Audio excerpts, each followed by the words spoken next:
Bismillahirrahmanirrahim. Elhamdülillahi Rabbil alemin. Vessalatu vesselamu ala seyyidina Muhammedin ve alihi tahirin. Allahümme salli ala Muhammed ve ali Muhammed. Ve la'natullahi ala a'daihim ecma'in minel an ila qiyam yevmiddin.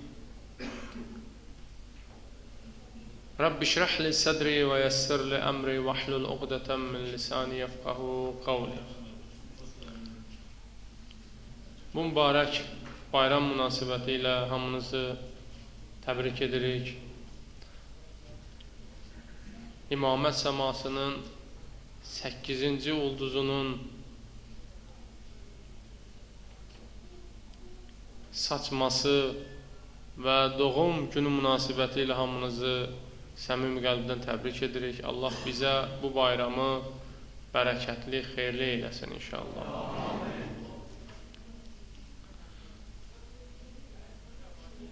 Mən söhbəti iki hissəyə böləcəm. Bir hədis İmam Rıza Aleyhisselamdan vardır. O barədə danışacağım. Söhbətin bir hissəsi ona aid olacaq.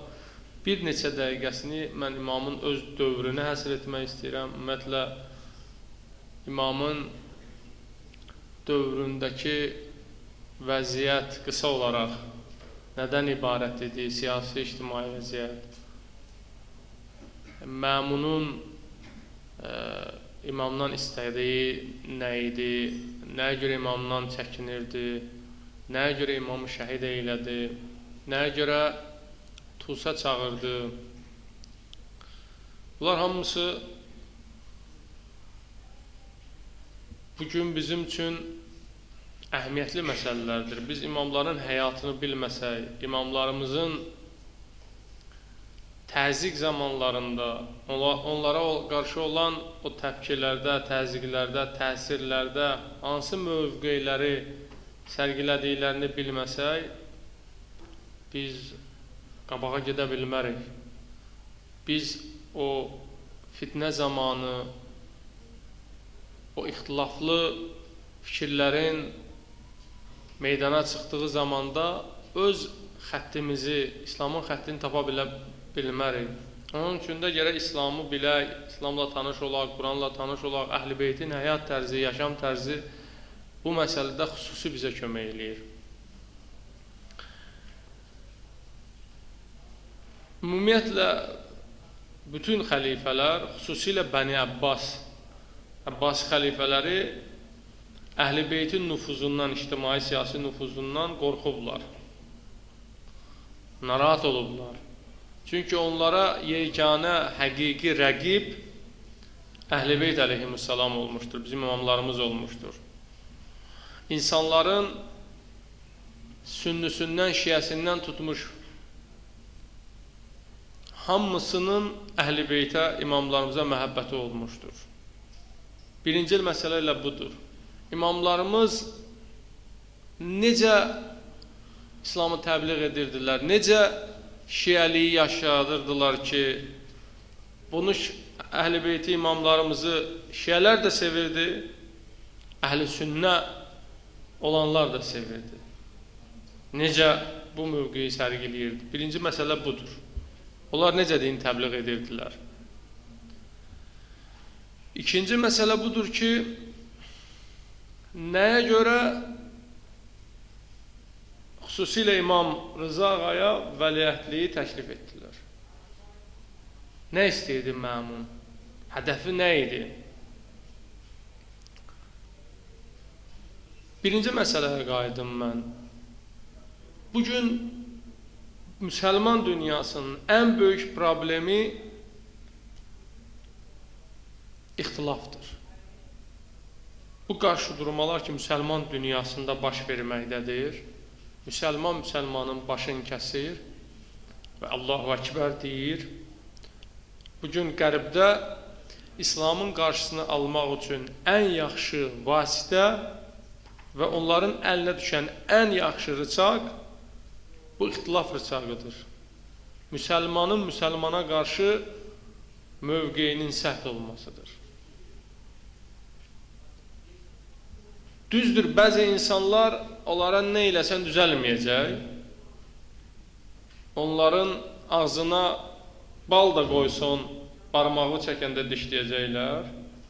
Amma sənin mövqeyin, sənin yaşam tərzin, sənin tutduğun xətt Əhl-i Beytin xətti olmuş olsa, kifayət qədər bu bəlaları dəf edə bilərsən. Necə eləmişdi İmam Rıza aleyhisselam ki, müsəlman dünyasında sevilirdi. Və Məmun İmam Rızanı özünə böyük bir təhlükə görürdü. Bilirsiniz də, müsəlman dünyasının o zamanda xüsusilə əksəriyyəti əhl-i sünnə idi. Müsəlman dünyasının müsəlmanların əksəriyyəti əhl-i sünnə idilər. Şiə azlıq təşkil edirdi. Və onlar ki, hətta bəziləri imamlarla əlaqədə idilər, onların da çoxu bugünkü bizim şiə təfəkkürümüz ki vardır, o formada deyildi.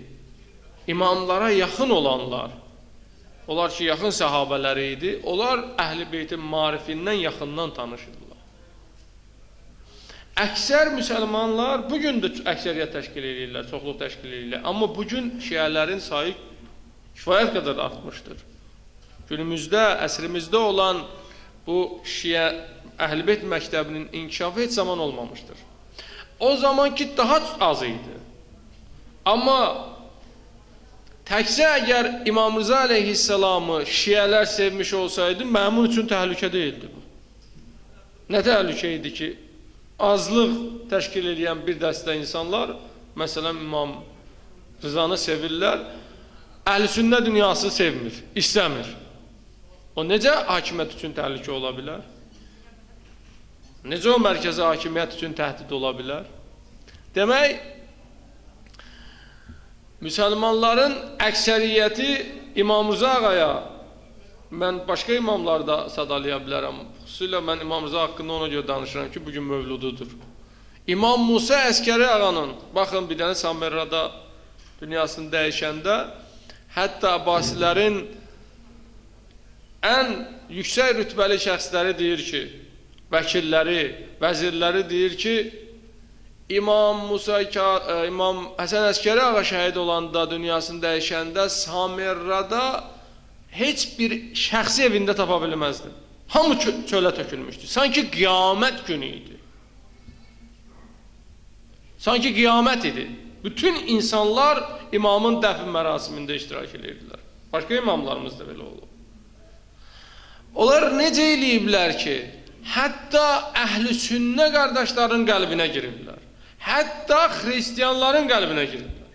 İmamlarımız necə mövqe sərgiləyiblər? Necə insanlarla davranıblar? Biz bir-birimizlə yola gedə bilirik. Eyni əqidədə olan, eyni fikirdə, eyni məktəbdə, eyni məsciddə, eyni məhəllədə böyüyən insanlar görürsən ki, yola gedə bilmir. İddiası da budur ki, bu İmam Sadiq ağanın, İmam Baqir ağanın, Musa-i Kazım əleyhisselamın, İmam Rızanın şiəsidir.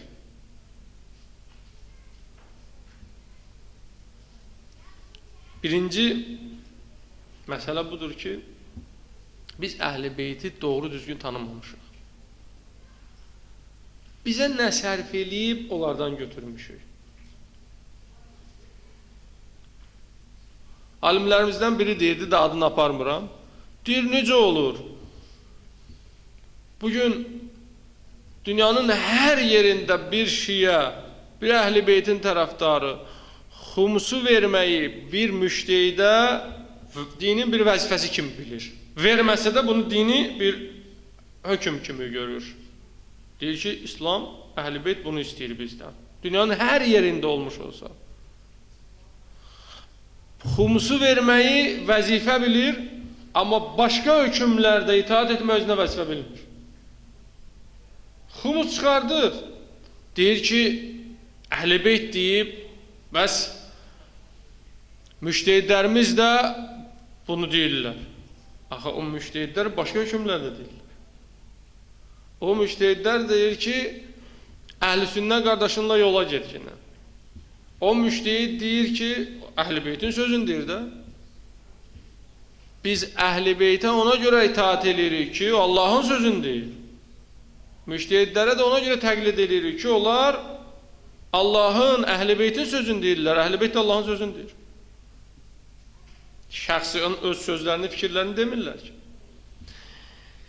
Biz əgər bütün məsələlərdə qeyd etdiyim bu məsələdəki kimi Əhl-i Beytə tabi olmuş olsaq, problemimiz olmaz bu gün dünyada. Hətta biz Əhl-i Sünnəyə də bunu deyirik. Əhl-i Beyt Əhl-i Sünnəyə də onu deyirdi. Deyirdi, siz Əhl-i Sünnələr Əhl-i Sünnə olun. Şiələr Şiə olun. Əhl-i Sünnə əgər Əhl-i Sünnə olsa, o kimisə başını kəsməz. Şiə də Şiə olsa, o kiməsə töhmət deməz. Kiməsə böhtan atmaz.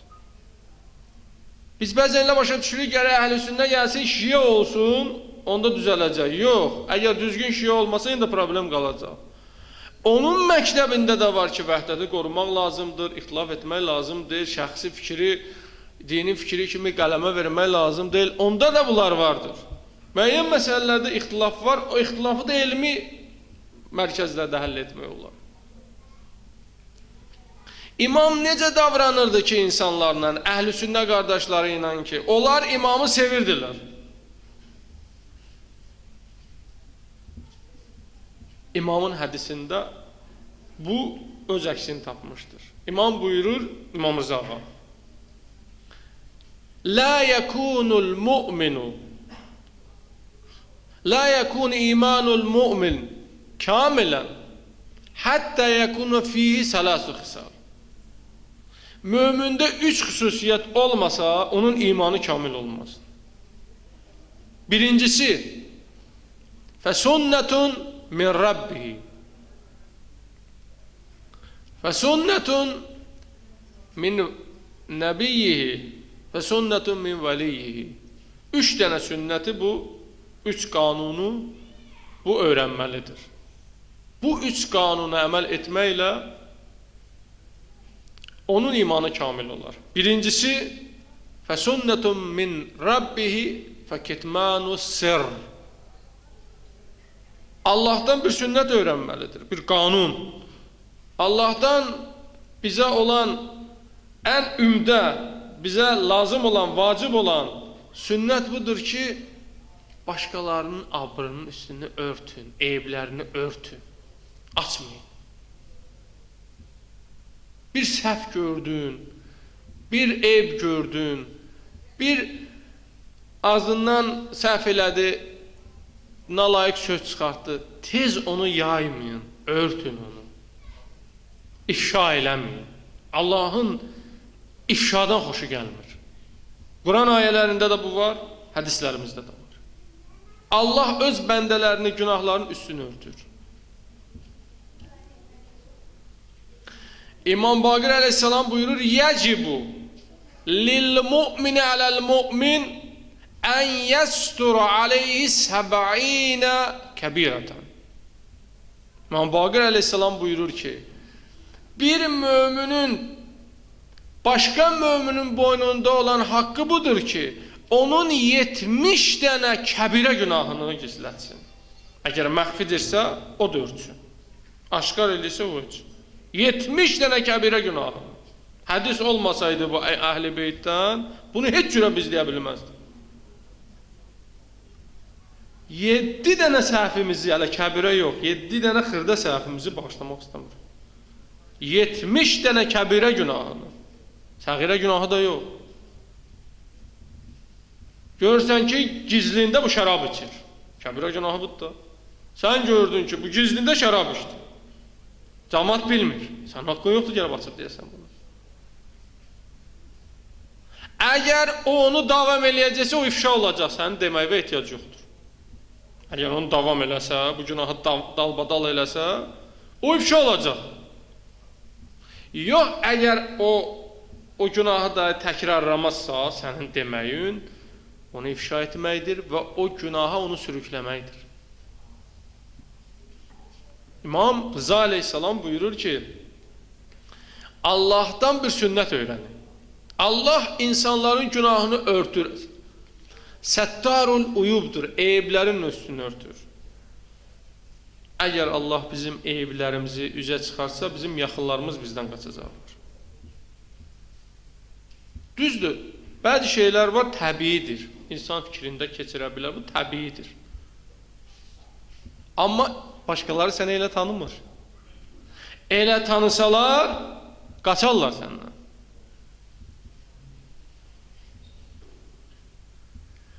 Allah Quran-ı Kərimdə buyurur, Nur surəsinin 19-cu ayəsidir. İnnellezine yuhibbun en teşi'al fa'işatu fillezine amanu lahum azabun alimun fid-dunya vel-ahireh. Hər kəs istəsə bir möminin barəsində yalan şaya yayılsın, istəyir, ürəyindən keçir. Hər kəs istəsə bunu, həm dünyada Allah onu incidici əzabla cəzalandıracaq o axirətdə. Heç nə eləmirsən? Ürəyin istəyir ki, filan kəsin abru keçsin. Filan kəs ifşa olsun. Hələ addım atmamısan. İnnellezine yuhibbun en teşi'al fa'işə. İstəyir ki, filan kəsin abru keçsin.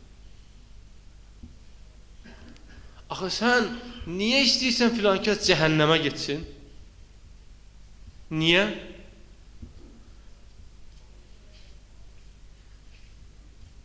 Bu ki, sən istəyirsən filan kəsin abrı geçsin, yəni cəhənnəmə geçsin də. Bunu şeytan istəyir. Quranda Allah Teala buyurur ki, bunu şeytan istəyir.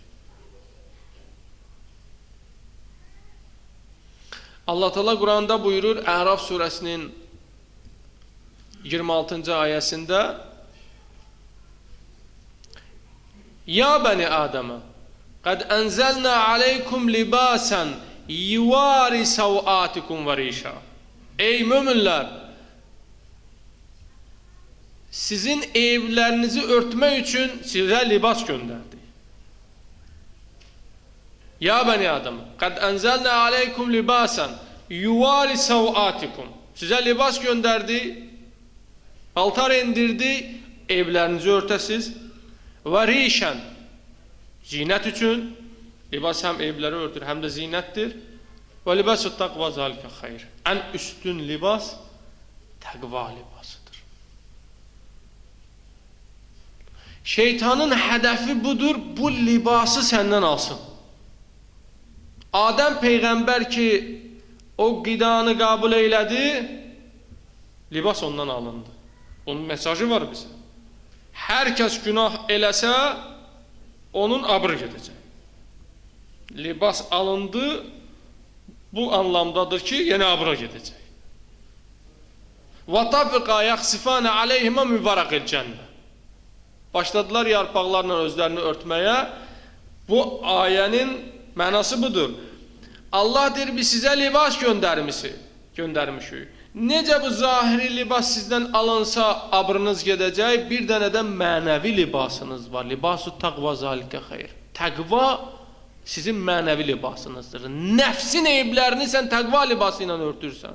Şeytan da nəfsini soyundurmaq istəyir. Şeytanın məqsədi budur.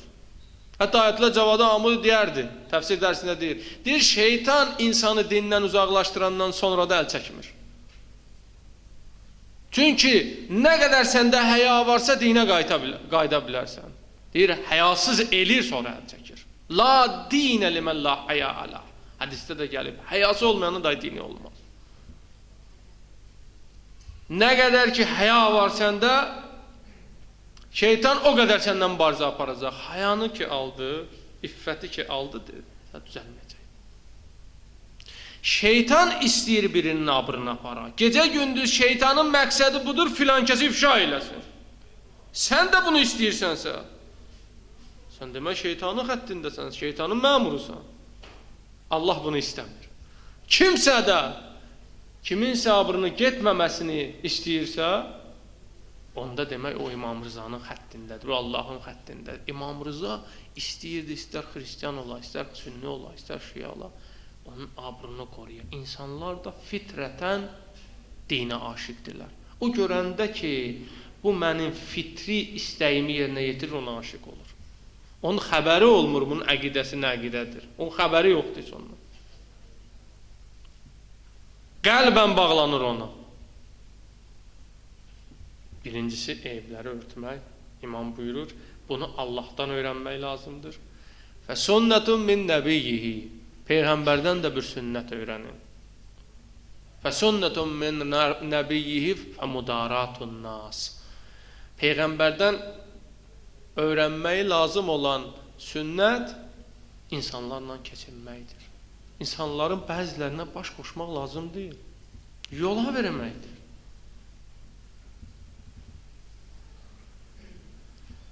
Və a'ridanil cahilin. Quran-ı Kərimdə Allah Teala buyurur ki, nadan insanlara əhəmiyyət verməyin. Ya nadan deyil. Bir söz deyir, bir fikir deyir, sən dözməlisən ona. Sən düz gəlmir sənin fikrinlə, o da məntiqli fikir deyir, sən də məntiqli, düz gəlmir, dözməlisiniz də. Yola getməlisən. Ya sənin nəzərində bunun fikri düz deyil, yola getməlisən. Onda biz qalxırıq da əmr-i bi məruf eləmək lazımdır. Orada əmr-i bi mərufun yeri deyil. Haqqı demək lazımdır. Yox. Yola get.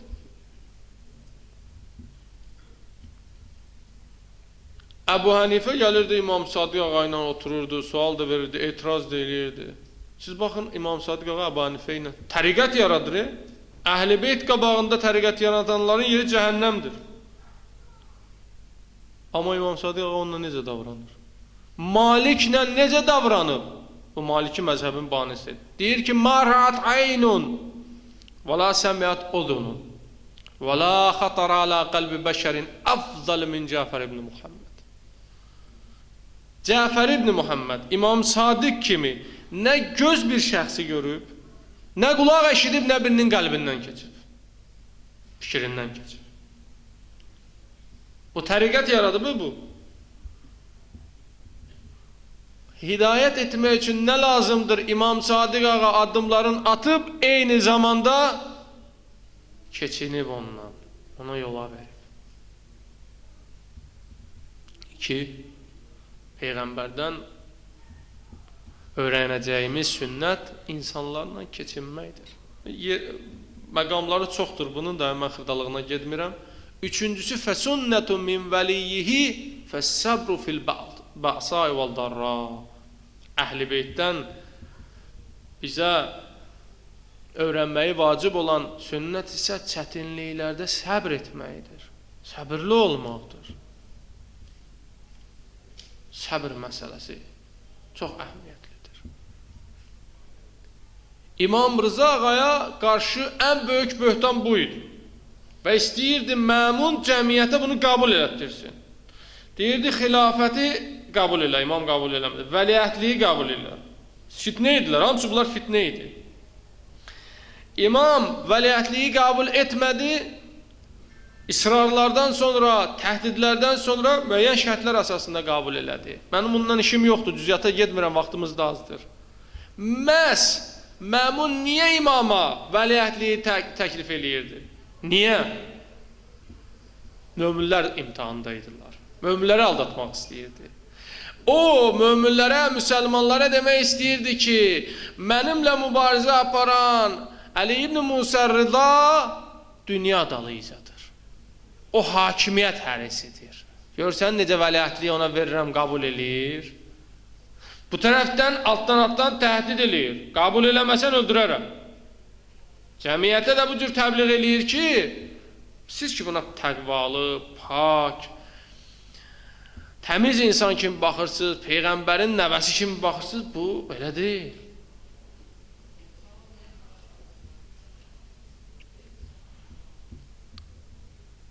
Bəziləri də İmam Rızaya etiraz elədi və baxın İmam Rıza Həzrəti Yusuf Peyğəmbərin misal göstərdi və s.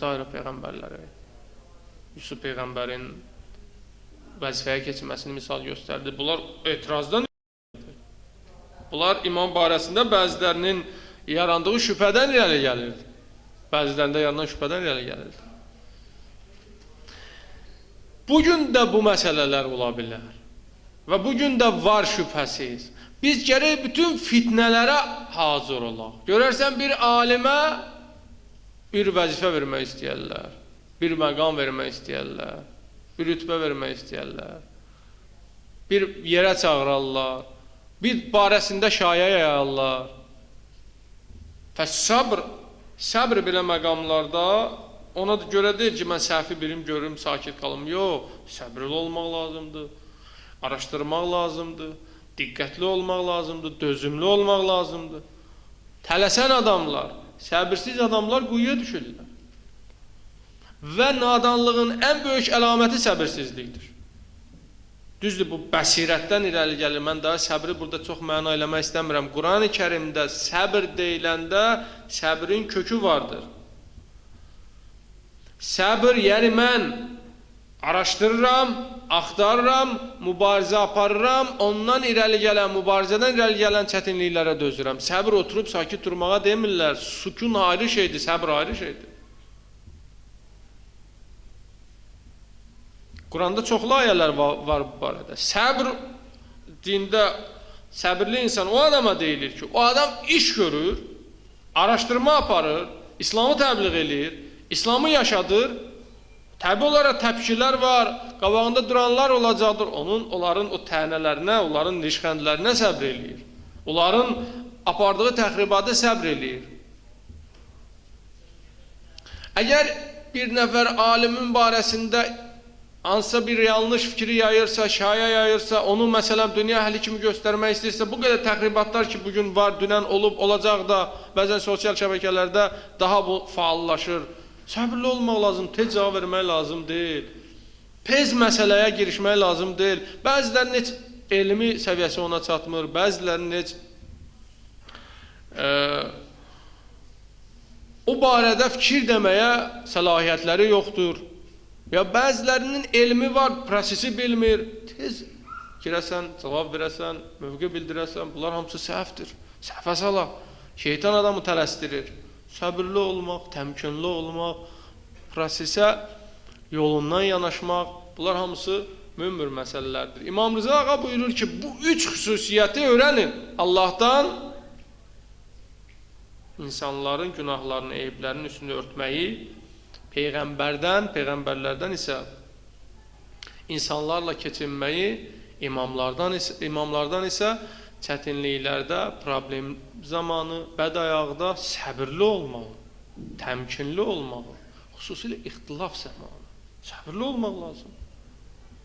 Bir fikir yaranıb, bir söz deyiblər, ciddi bir ixtilafa səbəb olur. Səbirli olmaq. Səbirli olmaqlar o məsələni rahat həll eləmək olar. Bu ki, sən tez reaksiya verirsən, kimə şərait yaradırsan? O xainlər ki, oturub, onlar dinə bilmirlər. Sən tez reaksiya verməyinə ona şərait yaradırsan. Sən səbirli olsan, olub belə proseslər olub. Möminlər səbirli olsa, tez o adamların başı bilinəcək, görünəcək. Bir dəfə qulaq as, diqqətli ol, yavaş-yavaş gəl, soruş. Görürsən, bəzi məqamlarda imamlara qarşı da bunlar olub. Ona görə İmam Rıza ağa da bunlara cavab verirdi. Təəssüflər olsun, adam bəzən narahat olur. Bəzən yaxın adamlardan etirazlar oldu İmam Rıza ağaya. Odur, səbirli olmaq, diqqətli olmaq, bəsirətli olmaq məsələnin həllinə kömək eləyir. Allah inşallah bayramı bizə mübarək eyləsin. Mən yenə də çox danışdım. Allah Teala inşallah bizim aqibətimizi, axirətimizi xeyr eyləsin. İnşallah hacı gəlib söhbət eləyəcək, biz də dinləyərik. Hacı siz də gəlin qabağa, xahiş edirəm. Esselamu aleyküm və rəhmətullahi və barakatuhu.